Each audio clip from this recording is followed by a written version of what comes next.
Ja oder nein? This weekend, I attended the annual general meeting of Borussia Dortmund. Not a new thing for me, probably my 10th one since I first joined the football club in the 1980s, but more recently rejoined again 10 years ago. Attending the annual general meeting of Borussia Dortmund members, of which there are 218,000, something which has grown by 29,000 in the past year, as we were informed at the AGM, is always very, very special. It's especially special because this year there were not just sporting issues, but like every year, there were also issues relating to the direction that the club is going in, Borussia Dortmund. I started the fan club of BVB in England, the first one in 2012 and 13, and have always been very proud to represent the football club and to organize events such as the Champions League celebrations this year, which attracted more than 1,000 fans from Germany and further afield, including lots from England, to celebrate together the Champions League final. Over the years, it's been an absolute honor and a pleasure, as I said before, to represent this great German football club, not simply because it's a great football club on the pitch, but also because it represents something. It has values. It's a club which is a working class club, if you like, from the city of Dortmund, where I lived for 10 years.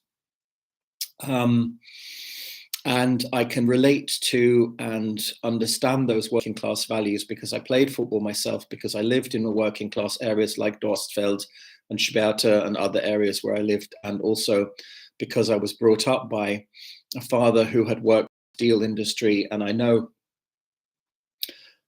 the kind of issues that people in the Ruhr Valley have in Dortmund, which I suppose makes me a good person to be able to portray what BVB is about, being a Borussia Dortmund fan is about. Yes, we've seen a lot of highs and lows in the last couple of years, and getting to Champions League final 2024 was an incredible thing for a club which had had a very patchy season. We've missed out on a couple of titles in recent years very closely, not least in 22-23, when we missed out on the final day against Mainz. And being a Dortmund fan can be very frustrating each year. The very cream of the crop leaves. Players like Erling Haaland, Jadon Sancho and similar, Jude Bellingham, leave the club, and then the club has to rebuild. It can be very frustrating being a Borussia Dortmund fan, the fact that they won't spend over a certain amount, usually in the region of 30 to 35 million pounds, which means ultimately that we end up simply having to rely on young talents to find the way. And also the fact that in recent years, for a very long time now, the club hasn't been willing to build on top international trainers, but brings in young trainers, people like Edin Terzic or Marco Rosa or Nuri Sahin, who haven't got the experience of winning major titles. And basically, I think the great desire is for the club to match Bayern Munich, to even go higher, to establish itself as one of the greatest football clubs in the world. Dortmund now has over 1,000 fan clubs internationally, as we were informed this weekend at the AGM. And that's quite some achievement for a club from a city like Sheffield in England, which doesn't have enormous financial means or economic means to be able to match clubs like Manchester United and Juventus and similar, but somehow is still punching above its weight. So what I'm trying to describe, I suppose, is the lived experience of being a Borussia Dortmund fan, but also the difficulties and the fact that being a Dortmund fan is about that lived experience of going to the games and the incredible passion in the stadium of being with 80,000 like-minded people, perhaps a few less if you count the away fans, but who believe in a certain ethos of bulldog spirit and underdog spirit um, of a very working class football club. In recent years, the football club has attracted enormous amounts of sponsorship, far and beyond the dreams of anything that anybody could have imagined back in the 1980s, when I started following the football club first, where most seasons we were playing against relegation, we were playing against essentially either in the midfield or lower midfield, and with very few occasions, like in 1981 or in 1986-87 when we made it into the UEFA Cup. Those were massive, massive seasons. So along with that sponsorship, with that money that's come into the club, has come the ability to manage the club without debts, which is something very new and contrasts heavily with Schalke 04. The regional neighbours who have struggled with debts and near bankruptcy for many decades now. And of course, that has given Dortmund a certain continuity, and it's given them the ability to be able to plan for the future. Sometimes the sponsorship, the money that comes in, can be regarded as controversial, and in the instance of the Rheinmetall sponsorship deal of the club, which happened here, it's a major heavy industries company from the western part of Germany, where Dortmund comes from, that has a very large base in the armaments industry, in the war industry, essentially providing munitions, bullets, and components for bombs, and also tanks and other heavy armaments. So the debate, what is the debate? What is the issue? And what exactly has happened in this? So basically, Dortmund and the Ruhr Valley is a former steel and coal mining region. It's a part of the world where, much like Sheffield in England and the region in the northwest, where people have got used to manufacturing, producing products which can be used in military and are used in war situations. And a lot of people within the region of the North Rhine-Westphalia, where Dortmund comes from, will work within associated industries, which are associated to companies like Rheinmetall, and it's a natural fit, if you like, that a company like Rheinmetall, similar to Thyssen or Krupp or Hirsch or other large steel or heavy industries, steel companies, sponsor a local football team. The sense of wir, the sense of us together in Dortmund, in the Ruhr Valley, is based on that very ethos of being able to cooperate together, work together, live together. And many of the sponsors, Dortmund has a whole army of sponsors, of hundreds of small to medium-sized enterprises and companies. And they, many of those companies will come from similar industries, in terms of heavy industries and also manufacturing companies and similar. But Rheinmetall stands out because of its focus on military products. And whilst it's a natural fit in terms of it being a local company with deep heritage and roots in the Ruhr Valley, there is the notion that to accept money from a major heavy weapons manufacturing company is a form of sports washing, basically giving the good name of Borussia Dortmund to support the branding, the image of a company involved in war, essentially. On a day like today, when a ceasefire has been called after more than a year of armed conflict, which has resulted in tens of thousands of people losing their lives in the Middle East,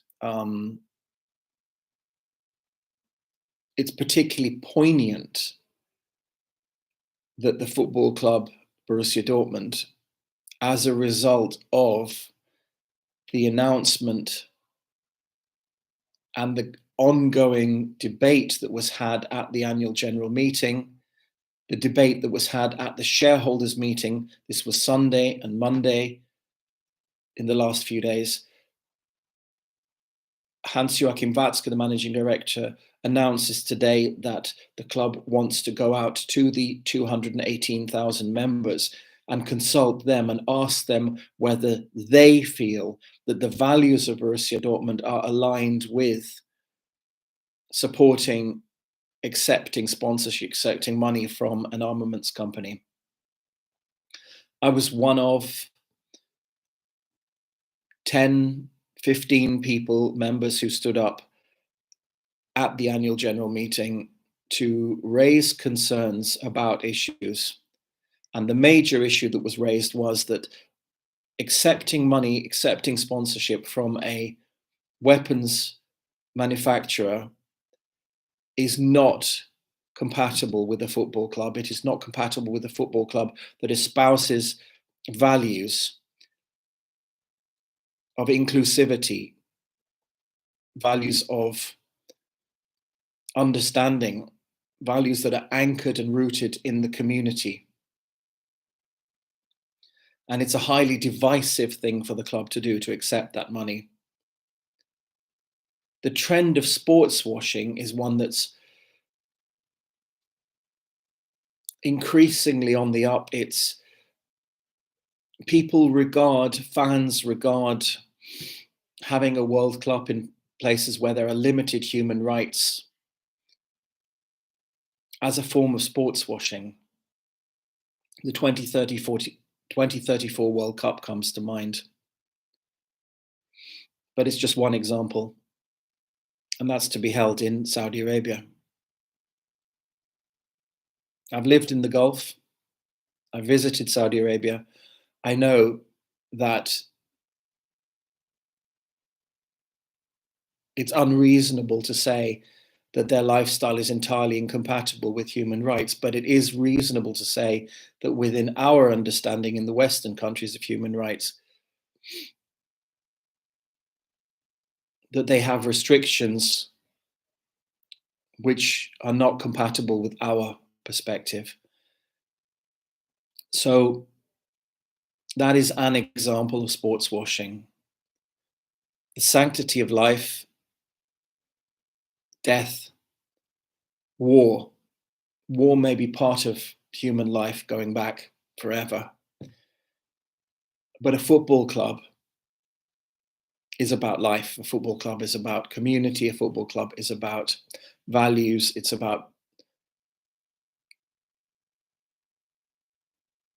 not about death. It's not about war.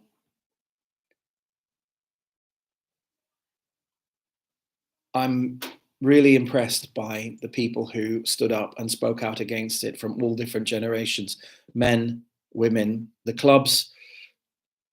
One of the club's strap lines is Borussia connects men and women of all generations and nationalities.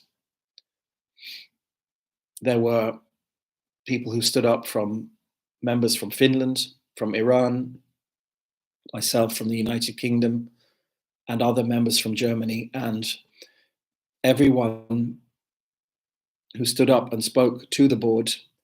The annual general meeting went over by 6 hours, basically had the same thing to say, which is not in our name. We don't want our football club to be used to give an improved image to a company which is involved in making products that result in the death of many multiples of people. There's a fine line between defense and attack, and most wars, from somebody's perspective, are unjust. But at the end of the day, since Borussia accepted this money, which was announced on the eve of the Champions League 2024, there's been a sense of this is a bridge too far. This is something which has disturbed our relationship as fans with the football club BVB. And I felt very moved to be at the annual general meeting and to see people standing up and members standing up and speaking out against it and saying that we didn't want our club to be part of this. I think the debate is incredibly healthy. It's the type of debate we need more of across society. I think it's the type of debate that we need more across football clubs. And, there have been of people with questionable backgrounds, and often that has resulted in the ruin of the football clubs. A football club is a community. The members are no more lived than in Germany, and which is one of the things that encourages me so much about the Bundesliga and about German football clubs. Dortmund has a special code of conduct for the board, for the club, Codex 09, which was introduced 2 years ago, which I voted in favor of at the annual general meeting. It's not compatible with that code of conduct for our football club to be accepting money from an armaments company. I understand that as an English member or an English fan, there may be issues which may be harder for me to understand, but I am entirely in favor of the members being consulted. The AGM went over by 6 hours. I've never seen that before. I would like to see, as Hans-Joachim Watzke, the managing director, said, the members being consulted on this issue and the board taking action which is consistent with the wishes and emotions and feelings that the fans have about this matter, and whether ultimately being sponsored by a weapons manufacturer is consistent with echte Liebe, with what our football club BVB represents. I would say that it isn't, and I would say that everybody's entitled to make a mistake. So from my perspective, it's 9 to the weapons deal.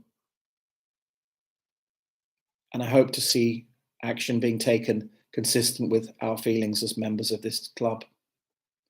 Yeah, BVB.